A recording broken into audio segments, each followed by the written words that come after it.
before I get into this review, I have to say, Michael Myers is actually scary again.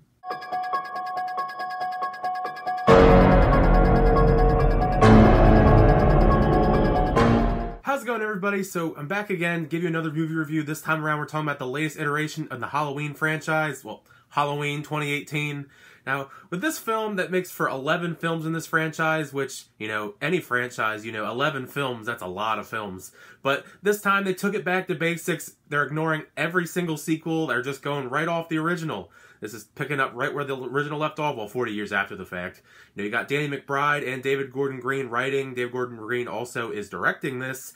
And yeah, I mean, I had high expectations just because I'm a fan of both of their works and I love horror films. So let's dive into my thoughts about the film. It has been a very long time since we've seen Michael Myers on screen. I mean, the Rob Zombie films came out 2007, 2009. Resurrection came out in 2002. So, I mean, it's been a very long time since we've seen Michael Myers on screen. And even when he was on screen in those last couple films, like, he really wasn't that scary. I mean, in the Rob Zombie films, I mean, they were scary. But, I mean, Resurrection, you know, Busta Rhymes, roundhouse kicking Michael Myers, and 6 and 5. I mean, he was, like, intimidating still, but he wasn't, like, the same level of intimidating as, you know, as time went on, he wasn't as exciting to watch, and he wasn't really scary. But in this film, they make Michael Myers scary again. He's super brutal. I mean, he's unstoppable almost at this point, just going on this massacre, and there's no punches pulled for all the violence and gore that you see in this film. And there's some moments on this rampage he's going on throughout the film where it just really makes you cringe at some of the stuff he can do, even at his old age. I mean, he's in his 60s now, but he's just a force of nature that cannot be stopped. You know, he has one goal. He's going to do that by any means necessary, and doesn't matter if you get in his way or not, he's gonna probably kill you. I think if you're a big fan of this franchise, most people are going to enjoy this iteration of Michael Myers just because of the force of nature that he is. He's almost pretty much unstoppable throughout the entire film.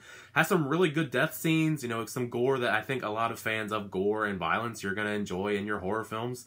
But yeah, really impressed with what they did with Michael Myers. The script is very simple in its execution. It really, at the heart of it, is just Michael Myers breaks out of prison. Laurie's been waiting for this moment for 40 years, so he comes back to try and finish off what he started 40 years ago, and Laurie Strode's prepared, and she's ready to go. But David Gordon Green and Danny McBride do a really good job, just, like I said, keeping it simple and, you know, give some good callbacks to the original while also crafting their own storyline, keeping you interested. So I really was never bored, even though it was a very simple plot line. Other than the original Halloween, I definitely feel like this is one of the strongest scripts of the entire franchise, even though there is a little bit of lack of development in other characters, but it's a horror film. They're kind of just there to just keep the body count rolling throughout the runtime. But yeah, I mean, that's probably one of the negatives, but it's not like a huge negative. Of course, Jamie Lee Curtis returns once again as Laurie Strode, and once again, she gives another phenomenal performance. I actually think this is maybe my favorite performance she's done in the entire franchise.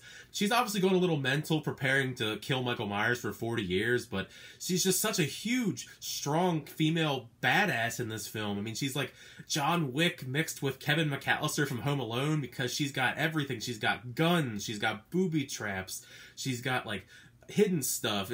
It's really entertaining to actually see what happens in her house with all this stuff and surveillance, and she is, like, ready to go. You know, 40 years, like she said, she took 40 years to prepare for Michael Myers to come back. She's, like I said, she's a little paranoid, but she's such a huge, like, great, you know, she's a great character. I love Laurie Strode. I mean, I would watch any Halloween movie that has Jamie Lee Curtis in it, even if it was a bad movie, but she hasn't been in a bad Halloween film, in my opinion. That didn't really bug me too much, but I know there will be some people that aren't a big fan of it, but there is a fair amount of humor in this, although I feel like it's mostly relegated to one part in this middle of the film, and I felt like a lot of the jokes in this film actually did land. I mean, there are a few here and there that I didn't think were, like, the funniest thing in the world, but for the most part, Danny McBride and David Gordon Green, I expected them to inject some humor into this franchise based on their previous works, you know, like Pineapple Express, but yeah, I mean, I don't mind humor in my horror films. I mean, it's not to the level of, like, a dark comedy, like, say, like a Evil Dead, but it was done effectively enough in this film where I actually really enjoyed it. But yeah, overall, I really enjoyed this film. It was definitely a delight as a fan of the Halloween franchise and just as a horror fan in general.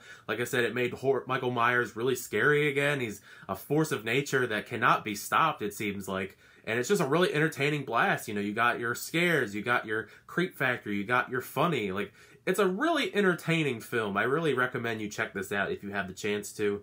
But yeah, so thank you so much for checking out my little review for Halloween 2018. Leave a comment in the comment section down below what you thought of the film when you check it out. Or if you plan on checking it out, let me know. Like I said, did you like it? Did you not like it? Are you looking forward to it? Not? Let me know in the comments. But thank you so much for checking out my little review.